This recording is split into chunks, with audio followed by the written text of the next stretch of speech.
Hello everyone, welcome to our YouTube channel. आज की video में हम पास्ट परफेक्ट कॉन्टिन्यूस टेंसेस के बारे में डिस्कस करेंगे। तो चलिए स्टार्ट करते हैं। The past perfect continuous tense is used to describe an action that was ongoing in the past up until another point in the past. It emphasizes the duration of an action that was happening before something else occurred.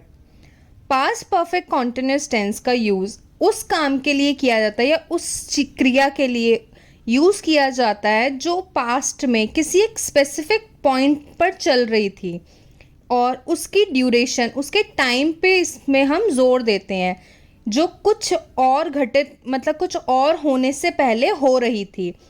मतलब कोई काम चल रहा था, उससे पहले का जो काम है जो किसी एक पर्टिकुलर टाइम पे स्टार्ट हुआ है, वो जब हम मेंशन करते हैं तो हम क्या यूज़ करते हैं? Past perfect continuous. इसके भी फर्दर 3 टाइप्स हैं, अफर्मेटिव, नेगेटिव एंड इंटेरोगेटिव। पहले हम बात करते हैं अफर्मेटिव सेंटेंसेस की। Structure subject plus had plus been plus verb plus ING. इसमें आप याद रखिए, जब भी हम कॉन्टिन्यूस टेंसेस के बारे में बात करते हैं, चाहे वो पास्ट का है, प्रेजेंट का है, फ्यूचर का है, हमेशा कॉन्टिन्यूस टेंस में वर्ब के साथ हम आईएनजी का यूज़ करेंगे। और जब भी कॉन्टिन्यूस या परफेक्ट कॉन्टिन्यूस टेंसेस के बारे में जब भी बात होती है तो वहाँ पे बीन का यूज़ होता है। एग्जाम्पल देखते हैं। She had been studying for hours before she finally took a break. वह कई घंटों से पढ़ाई कर रही थी इससे पहले कि उसने एक ब्रेक लिया। तो इसमें एक टाइम बता रहा है कि वो काफ़ी घंटों से काम करे जा रही थी, पढ़ाई जा रही थी, लेकिन अब आखिरकार उसने एक ब्रेक ले लिया। तो ये पास्ट में कॉन्टिन्यू जो काम चल रहा था उसके ख़त्म होने से दूसरा काम जब हुआ, जब उसने ब्रेक लिया, तो उससे पहले एक ऑनगोइंग वर्क क्या चल रहा था कि वो पढ़ रही थी घंटों से। तो नेक्स्ट हम देखते हैं। I had been reading the book for weeks before I finally finished it. मैंने कई हफ्तों से किताब पढ़ी थी इससे पहले कि मैंने इसे आखिरकार समाप्त कर लिया। मतलब मैं बहुत टाइम से एक बुक पढ़ रही थी और आज से पहले फाइनली मैंने ये बुक ख़त्म कर ली, मैंने ये बुक पूरी पढ़ के ख़त्म कर दी। तो मैंने अभी क्या किया, मैंने काम को ख़त्म किया, लेकिन उससे पहले क्या चल रहा था कि मैं एक बुक को रीड कर रही थी हफ्तों से। Next, they had been planning the event for months before it was cancelled. वे महीनों से कार्यक्रम के लिए प्लानिंग कर रहे थे, योजना बना रहे थे। कब तक? जब तक वो कैंसिल नहीं हुआ था, इससे पहले कि वो रद्द ना हो जाए। मतलब पहले क्या वो हुआ कि प्लान जो है वो कैंसिल हुआ, लेकिन उससे पहले क्या काम चल रहा था कि वो कंटिन्यू 1 महीने से उस चीज़ की प्लानिंग कर रहे थे और लास्ट में आके वो काम कैंसिल हो गया। तो ये जब हम किसी पुराने काम के बारे में बताते हैं और उससे पहले का जो काम चल रहा होता है वो हमारा पास्ट परफेक्ट कॉन्टिन्यूस टेंस होता है। नेक्स्ट हम बात करते हैं नेगेटिव सेंटेंसेस की। Structure subject plus had plus not plus been plus verb plus ING. ये हमारा नेगेटिव सेंटेंस का स्ट्रक्चर है। Example, they had not been working on the project for long when the deadline was extended. जब deadline को extend किया गया तब वे लंबे समय से उस प्रोजेक्ट पे काम नहीं कर रहे थे। जब वो काम ही नहीं कर रहे थे इसलिए उन्होंने डेडलाइन को एक्सटेंड कर दिया।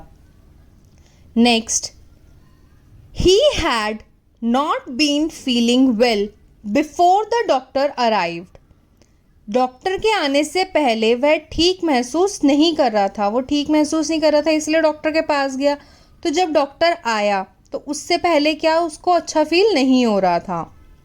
Next, we had not been hearing any noise until the construction started.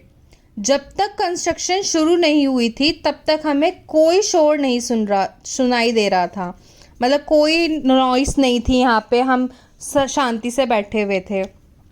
तो ये क्या है, कंस्ट्रक्शन जब स्टार्ट हुई उससे पहले क्या हमें कुछ भी ऐसे शोर शराबा नहीं सुनाई दे रहा था, लेकिन कंस्ट्रक्शन स्टार्ट होते ही सारे शोर शराबे हमें सुनाई देने लग गए। नेक्स्ट हम बात करते हैं इंटेरोगेटिव सेंटेंस की। तो उसका स्ट्रक्चर है had plus subject plus been plus verb plus ING. Example देखते हैं। Had you been waiting for a long time before the bus arrived? क्या तुम बस के आने से पहले लंबे समय से इंतज़ार कर रहे थे कि अभी तक बस आई नहीं, बस जब आई तो उससे कितनी देर पहले तक तुम वेट कर रहे थे? तो बस के आने से पहले तुम बहुत लंबे समय से वेट कर रहे थे, तो वो क्या है, ऑन गोइंग था, पास्ट का। Next, had you been studying hard before the exam? क्या तुम परीक्षा से पहले कड़ी मेहनत कर रहे थे? क्वेश्चन पूछ रहे कि एग्ज़ाम तो अभी था, क्या तुमने उससे पहले हार्ड वर्क किया, मेहनत की? Next, had they been arguing for a long time before they made up? क्या वे सुलह करने से पहले बहुत लंबे समय तक बहस कर रहे थे? पहले वो बहुत ही लंबे टाइम से कंटिन्यू लड़ाई कर रहे थे और बाद में जाके उन्होंने क्या किया, अपना मामला सेटल कर लिया। तो ये था हमारा इंटेरोगेटिव सेंटेंस। अब हम बात करते हैं यूज़ की, कि हम पास्ट परफेक्ट कॉन्टिन्यूस टेंस कहाँ कहाँ यूज़ कर सकते हैं। फर्स्ट यूज़ है to describe an action that started in the past and continue up until another action or time in the past. हम उस एक्शन के बारे में यहाँ पे डिस्क्राइब करते हैं जो पास्ट में कंटिन्यू हो रहा है एक पर्टिकुलर टाइम तक, या उस टाइम तक जब तक कोई दूसरा एक्शन नहीं हो जाता।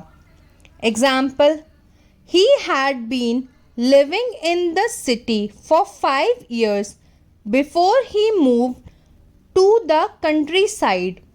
वह 5 साल से शहर में रह रहा था, इसके बाद वह गांव में चला गया। पहले वो कहाँ रह रहा था, शहर में रह रहा था। Next, they had been discussing the issue for hours when they finally reached a conclusion। वे कई घंटों से इस बात का डिस्कशन कर रहे थे जब वे आखिर में इसके कंक्लूजन पर पहुंचे। तो ये क्या था कि जब तक दूसरा कोई काम नहीं शुरू हुआ उससे पहले का जो काम था वो डिस्कस हम करते हैं, तो हम पास्ट परफेक्ट कॉन्टिन्यूस टेंसेस का यूज़ करते हैं। नेक्स्ट यूज़ है to emphasize the duration of an action before something else happened। हम एक ड्यूरेशन पे फोकस करते हैं, एम्फेसाइज करते हैं जब तक कोई और एक्शन ना हो गया हो। Example, she had been practising for months before she performed on stage. उसने परफॉर्म करने से पहले कई महीनों तक प्रैक्टिस की, मतलब जब वो स्टेज पे परफॉर्म कर रही है तो उससे पहले उसने क्या किया, बहुत ज़्यादा मेहनत की, बहुत ज़्यादा प्रैक्टिस की परफॉर्मेंस से पहले। Next, they had been waiting in line for 2 hours before the store open. वे 2 घंटे से लाइन में खड़े थे इससे पहले कि दुकान खुली, मतलब दुकान बाद में खुली और वो 2 घंटे पहले ही लाइन में आके लग गए, काम की दुकान खुलेगी तो हम अपना काम कर लेंगे। Next, to describe cause and effect relationship in the past. किसी पास्ट के रिलेशनशिप पे जब हमारा इफेक्ट आता है या कोई कॉज उससे डेवलप होता है तो हम वहाँ पे पास्ट परफेक्ट कॉन्टिन्यूस टेंस का यूज़ करते हैं। Example, the ground was wet because it had been raining all night. ज़मीन पूरी गीली थी क्योंकि पूरी रात बारिश होती रही। तो एक के इफ़ेक्ट आया कि बारिश हुई, तो पूरी रात जब बारिश हुई तो उससे क्या हुआ, ज़मीन जो है वो गीली हो गई। Next, she was tired because she had been working all day. वह थकी हुई थी क्योंकि वह पूरे दिन काम कर रही थी, उसने पूरा दिन काम किया तो वो थक गई। ये हमारा था पास्ट परफेक्ट कॉन्टिन्यूस टेंस का सारा स्ट्रक्चर, एग्जाम्पल्स और इसके यूज़। उम्मीद है आपको ये समझ में आ गया होगा। मैंने आपके लिए एक छोटी सी एक्टिविटी डिज़ाइन की है, आप उसमें करेक्ट फॉर्म ऑफ वर्ब का यूज़ करके उसे फिल कीजिए। वीडियो को पॉज कीजिए, इसका स्क्रीनशॉट लेके इसके आंसर्स लिखिए और लास्ट में मैंने इसके आंसर्स दिए हुए हैं तो उसके साथ आप क्रॉस चेक कर सकते हैं। Hope you like this video. Please like and subscribe and follow for more such content. Thank you.